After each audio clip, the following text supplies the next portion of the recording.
Diet वर असणारे हा व्हिडिओ थोडं जपून बघा, कारण ही रेसिपी पाहिल्यावर कंट्रोल होणं कठीण आहे. तर हॅलो फ्रेंड्स, स्वागत आहे तुमचं आपल्या वंशिकास क्रेविंग चॅनल मध्ये. रोज रोज तेच आईस्क्रीम खाऊन पण कंटाळा येतो ना, म्हणून आपण आज बनवणार आहोत एकदम झटपट आणि टेस्टी मँगो पॉप्सिकल्स.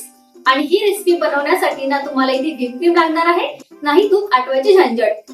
एकदम सोप्या पद्धतीने आणि खूप कमी साहित्यामध्ये ही रेसिपी बनवून तयार होते. तर चला मग वेळ न घालवता पटकन बनवूया आपले सुपर यम्मी मँगो पॉप्सिकल्स. आणि हो, व्हिडिओ शेवटपर्यंत नक्की बघा. आणि अजूनही तुम्ही वंशिकास क्रेविंग चॅनलला सबस्क्राईब केलं नसेल तर लवकरात लवकर सबस्क्राईब करून घ्या. पिकलेल्या आंब्याच्या नैसर्गिक गोडव्यासोबत तिचा फ्रुटी फ्लेवर प्रत्येक घासाला खास बनवतो. बाजारात मिळणाऱ्या पॉप्सिकल मध्ये अनेकदा आर्टिफिशियल कलर आणि फ्लेवर्स असतात, पण घरच्या घरी बनवलेली मँगो पॉप्सिकल अधिक फ्रेश, चविष्ट आणि आरोग्यदायी असते. त्यामुळे या उन्हाळ्यात एकदा तरी घरच्या घरी मँगो पॉप्सिकल तुम्ही नक्की करून पहा. हे पॉप्सिकल्स बनवण्यासाठी मी इथे 2 ते 3 मध्यम आकाराचे गोड आणि रसाळ हापूस आंबे घेतले आहेत. तुमच्याकडे जर हापूस आंबे उपलब्ध नसतील तर तुम्ही इतर कोणतेही गोड पिकलेले आंबे इथे वापरू शकता. आंबे मस्त असे स्वच्छ पाण्याने धुवून पुसून घ्यायचे आहेत आणि यानंतर पिलरच्या सहाय्याने आंब्याची अशा प्रकारे साल काढून घेऊया. पिकलेले आणि गोड आंबे तुम्ही घेतलेत ना तर पॉप्सिकलची चव आणखी छान लागते. हापूस आंब्यांचा नैसर्गिक गोडवा, सुंदर रंग आणि सुगंध यामुळे पॉप्सिकलला अगदी मार्केट सारखा आकर्षक लुक आणि अप्रतिम चव मिळते. तर चला, या ठिकाणी आपली साल काढून झालेली आहे. आता आपण आंब्यांचे मस्त असे बारीक बारीक तुकडे करून घेऊया. आता तुमच्या मनात प्रश्न आला असेल की यांना पॉप्सिकलच का म्हणतात. खरं तर पॉप्सिकल हे सुरुवातीला एका गोठवलेल्या आईस स्टिकचं ब्रँड नाव होतं. कालांतराने हे नाव इतकं प्रसिद्ध झालं की लोक कोणत्याही फ्रूट आईस स्टिकला पॉप्सिकल म्हणू लागले. तर चोकोबार किंवा कुल्फी हे वेगळे प्रकार आहेत. चोकोबार मध्ये साधारण चॉकलेट कोटिंग असतं, तर कुल्फी ही दूध, साखर आणि ड्रायफ्रुट्स पासून बनवली जाते. पण फळांचा रस किंवा पल्प पासून बनणाऱ्या या थंडगार आईस स्टिक्सना सामान्यतः पॉप्सिकल म्हणतात. इथे आता आंबे मस्त कट करून झालेले आहेत. आता मी यामध्ये साखरेच्या ऐवजी कंडेन्स मिल्क टाकून घेणार आहे. कंडेन्स मिल्क नेमकं काय असतं ना, साखर घालून घट्ट केलेलं दूध असतं, जे आपल्याला सुपर मार्केट किंवा ऑनलाईन इझिली मिळेल. हे टाकल्यामुळे ना पदार्थांना छानसा क्रीमीपणा, गोडवा आणि रिच चव मिळते. अशा प्रकारचा टीन मिळतो, तर मी या ठिकाणी 200 ग्रॅमचा हाफ टीन यूज करणार आहे. अशा प्रकारे आपल्याला हे कंडेन्स मिल्क यामध्ये टाकून घ्यायचं आहे. आणि यानंतर आपण इथे 4 टेबलस्पून मिल्क पावडर टाकून घेऊया. अशा प्रकारचं नेस्ले ब्रँडचे पॅकेट तुम्हाला कुठल्या पण ग्रोसरी शॉप मध्ये इझिली मिळून जाईल. हे 250 ग्रॅमचे पॅकेट आहे. तुम्ही इथे छोटे छोटे सॅशे येतात ना, ते पण इथे तुम्ही 2 सॅशे वापरू शकता. मिल्क पावडर टाकल्याने पॉप्सिकल्स मध्ये आईस क्रिस्टल तयार होत नाहीत आणि ते पॉप्सिकल्स खायला स्मूथ आणि क्रीमी लागतात. हे मिश्रण आता मस्त असं मिक्स करून घ्यायचं आहे.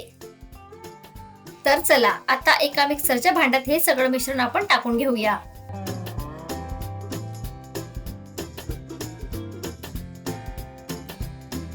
आणि हे मिश्रण ब्लेंड करण्याआधी आपल्याला यामध्ये 100 ग्रॅम अमूल फ्रेश क्रीम टाकून घ्यायचं आहे. आणि हे क्रीम तुम्हाला वापरण्याआधी अर्धा तास फ्रीजरला ठेवून घ्यायचं आहे, म्हणजे ते छान क्रीमी आणि घट्ट होईल. आणि जर तुमच्याकडे फ्रेश क्रीम नसेल तर तुम्ही घरच्या दुधावरची ताजी मलाई असते ना, ती पण इथे वापरू शकता. तर चला, आता हे सगळं मिश्रण छान स्मूथ होईपर्यंत ब्लेंड करून घेऊया. साधारण 30 ते 40 सेकंद ब्लेंड केलं की एकदम गुडगुडीत आणि क्रीमी मिश्रण तयार होतं. तुम्ही इथे बघू शकता किती छान आणि मस्त अशी क्रीमी प्युरी तयार झालेली आहे. आता ही तयार झालेली मँगो प्युरी आपण सिलिकॉन पॉप्सिकल्स मोल्ड मध्ये भरून घेणार आहोत. हे असे सिलिकॉनचे मोल्ड तुम्ही वापरले ना, पॉप्सिकल काढायला सोपं जातं. जर तुमच्याकडे हे मोल्ड नसेल तर तुम्ही अॅल्युमिनियमचे कुल्फीचे मोल्ड पण इथे वापरू शकता. आणि ते पण जरी नसेल तर पेपर कप पण मिळतात, ते पण इथे वापरले तरी चालेल. आता प्रत्येक मोल्ड मध्ये आपण पॉप्सिकल स्टिक लावून घेऊया. या स्टिक्स पण तुम्हाला मोल्ड सोबत मिळून जातात. आता ही तयार झालेली क्रीमी मँगो प्युरी हळूहळू मोल्ड मध्ये भरून घेऊया. प्युरी भरताना वर थोडी जागा मोकळी ठेवा, जेणेकरून गोठताना मिश्रणाला जागा मिळेल. तर अशा प्रकारे हे सगळं मिश्रण मोल्ड मध्ये मस्त भरून घ्यायचं आहे. आता मोल्ड मध्ये मिश्रण भरल्यानंतर हे मोल्ड हलके स्टॅप करून घ्यायचे आहे. त्यामुळे मिश्रणामध्ये अडकलेले हवेचे बुडबुडे बाहेर येतात आणि पॉप्सिकलचा टेक्स्चर अधिक स्मूथ आणि एकसारखा तयार होतो. ही छोटीशी टिप तुम्हाला इथे लक्षात ठेवायची आहे. आता यानंतर आपण मोल्डवर अशा प्रकारची क्लिंग रॅप लावून घेऊया. ही क्लिंग रॅप लावल्यामुळे मिश्रणावर बर्फाचे कण तयार होत नाहीत आणि पॉप्सिकलचा स्वाद व टेक्स्चर चांगला टिकून राहतो. आणि त्याचबरोबर फ्रीज मधील इतर पदार्थांचा वासही पॉप्सिकल मध्ये जात नाही. त्यामुळे ही एक छोटी पण उपयोगी स्टेप लक्षात ठेवा. तर आता हे मँगो पॉप्सिकल्स तुम्हाला 8 ते 10 तासांसाठी फ्रीजरला ठेवायचे आहे. जर तुमच्याकडे वेळ असेल तर रात्रभर जरी ठेवले तरी चालेल.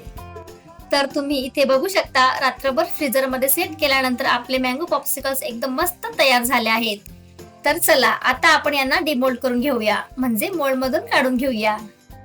तुम्ही इथे बघू शकता, सिलिकॉनचा मोल्ड वापरल्यामुळे किती इझिली पॉप्सिकल्स निघत आहेत. फक्त हलकाच दाब दिला ना की सहज निघताय.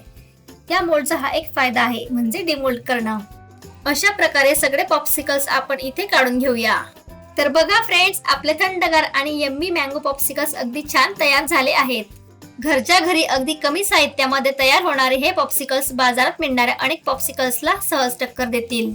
विशेष म्हणजे यामध्ये आपण ताजे हापूस आंबे, कंडेन्स मिल्क आणि फ्रेश क्रीम वापरला आहे. त्यामुळे प्रत्येक घासामध्ये आंब्याची भरपूर चव अनुभवायला मिळते. तुम्ही पण ही रेसिपी या सीझन मध्ये नक्की करून बघा आणि ही रेसिपी तुम्हाला कशी वाटली हे मला कमेंट मध्ये नक्की सांगा. व्हिडिओ आवडला असेल तर लाईक, शेअर आणि चॅनलला सबस्क्राईब करायला विसरू नका. पुन्हा भेटूया अशाच एक भन्नाट रेसिपी सोबत. तोपर्यंत take care and bye bye.